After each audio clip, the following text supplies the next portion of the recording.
It has been a year since the Cite and Divert program was announced by Hays County officials, except now activists are left wondering where that program actually is. And they took that question directly to the district attorney.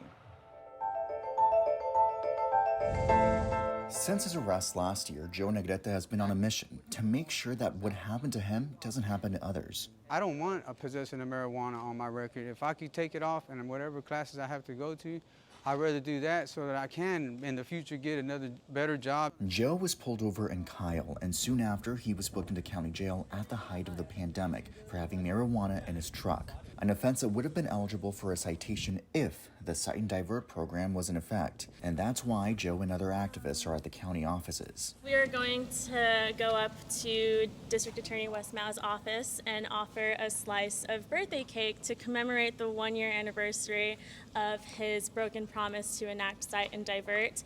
Remind him that we are holding him to this promise, that we haven't forgotten. An entire year later, we're going to hold him to it. The program was announced a year ago this month and was supposed to go into effect last September. That's why I'm here, because I told my family, I said, this is something that has affected me. And they're right, the program needs to be up and running. It should have been already running by now. That program would give officers the discretion to cite individuals instead of arresting them for certain infractions. Fined individuals would still have to present themselves at court and go through programs to clear their record. If it would have been running by then, I would have been good by now. And I would have been, who's to say, I could have had a real nice job. It's unclear if the Cite and Divert program would have applied to Joe, since this wasn't his first run-in with law enforcement, and officials have specified that the program is meant for folks with clean records to keep them clean.